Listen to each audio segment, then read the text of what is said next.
All right. So another thing with just real estate in general, that it's less volatile. Real estate is a hard asset, and so I get it. Like I've mainly talked about, prices going up and appreciation, all that kind of stuff. We know real estate can go down. Like we know it will go down. I shouldn't say it can't go down. We know that there's going to be times when real estate goes down. So the thing is that it is still housing.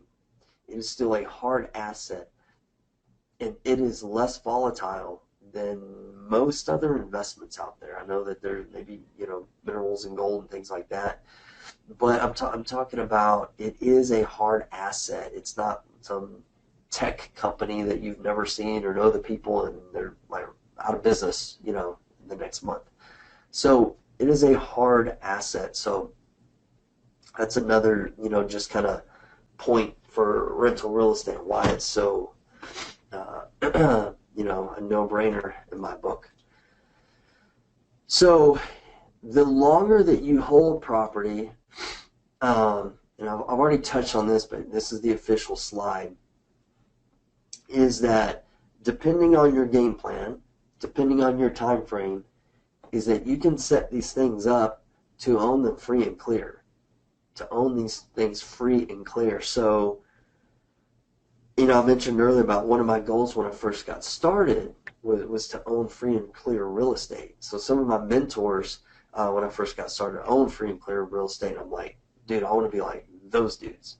So that's one of the goals with this thing, is not to just leverage it and refinance it every few years. We'll talk about that, about you can do that. That is another reason for rental property, but it's definitely not the goal for me. Like, my goal is to own these things free and clear, and at that point in time, most likely for me, now I don't actually plan on continuing to own them as rental properties at some point in the future. My ultimate goal is to owner finance them. And I've already started doing that with a lot of our properties. We actually use wrap mortgages to owner finance our existing properties that are leveraged. You get into some insane numbers as well with that. So we might have to do a webinar on that pretty soon. But this is one of the beautiful things. If you've set your business up right and you're doing the right types of deals, then you will absolutely be able to own these things free and clear. And you're talking about some massive, massive cash flow and equity for years and years to come.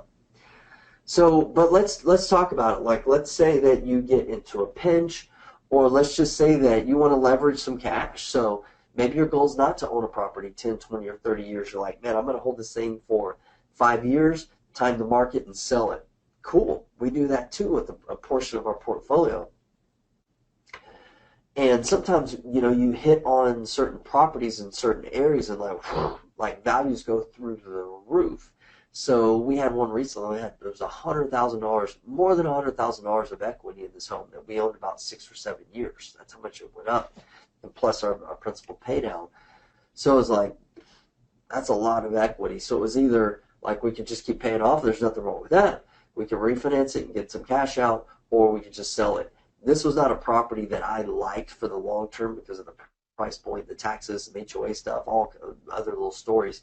But we chose to sell it and just cash it out. So you can do that. We could have refinanced it. So you can just refinance and get cash out. You can access that equity.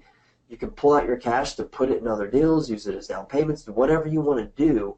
And that money is actually tax-free until you go to sell the property. So that's another little interesting point right there, is that you could pull out maybe money for maybe you're starting a business, whatever. Like, you have options, and with investments, options are a good thing. I forgot a slide again. My bad. So this is the refinance options slide, and here we go to the next one. So sell high. You time the market and wait to sell when the market's at its peak. Now, I just mentioned the property that we had $100,000 worth of equity. Market's up here. That was the other thing. I'm like, is this the highest point? Like, before it dips again, I know it'll, at some point in time, it'll go higher, but I've been owning this house 6 or 7 years. Had the same tenant too the whole time. I should mention, because a lot of people think that they're going to have a new tenant every month and this kind of stuff. And sometimes, like we have some properties and the tenants don't stay so long. But on average, they're staying 2, 3, or 4 years if you screen them right up front. So that gives us the ability to sell high, to time the market and wait to sell when the market's at its peak, right? So when the market's at its peak, then you have to structure your leases the right way, okay? But you can wait and sell like you time the market. Buy low, sell high. What's the rule of the successful investor? Buy low, sell high, buy low, sell high. Discipline, discipline, discipline. Discipline to buy low, discipline to know like market's high, let's just sell, right? Unless you're going to keep that thing paid off. So that is something else to consider.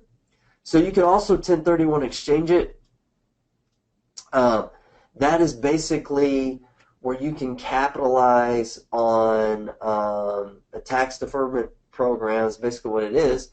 But instead of paying all the taxes when you sell it, you put that money, those gains, into another property. Now, you have to pay them sometime unless you continually 1031 exchange them into another property. You can do this till death, right?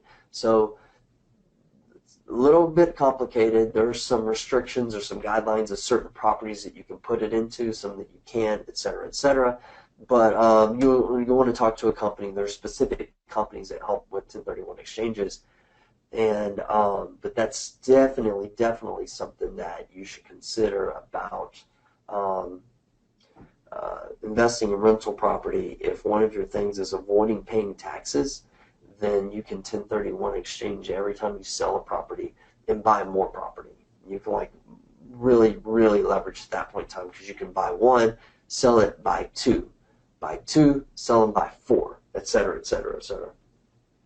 So, last thing is, let's talk about wealth and freedom here. So, I know for me, when I got started in real estate investing and really just becoming an entrepreneur, like that was the ultimate goal, right? To create wealth and to create freedom. This is the ultimate goal. So, what I want to tell you that if you're getting into real estate or considering buying rental properties for to create wealth, which I'm assuming you are, or freedom, then long-term ownership of rental properties, you are able to do both. It's not short-term. It's not short-term at all unless you got $1 million and you're going to slap it in a rental property, you're going to cash flow. That's great. I'm talking about dudes like me, people like me who have to leverage, right? Like this is where you're at. You don't have a lot of cash, or you've got some cash, just not too much, but you're looking at a long-term plan, a very reasonable long-term plan, not a short-term plan. So rental property can absolutely help you create that. Some of the things that we can do with marketing to find deals far below the market prices that you see on the MLS or things like that. The ability to get construction work done significantly less than retail prices. You add just little things like that, little nuances that we have, skill sets that we have as real estate investors, and if you don't have them now, you can learn them. Then you combine those things with the long-term power of appreciation, inflation, and then also paying down your equity, paying down your principal, and your tenants are doing all of this for you while you're able to fully leverage it. Like, there are just a lot of little things that go into creating a lot of wealth. And the more wealth that you have, the more freedom that you have. And that is the ultimate goal. That is the ultimate goal.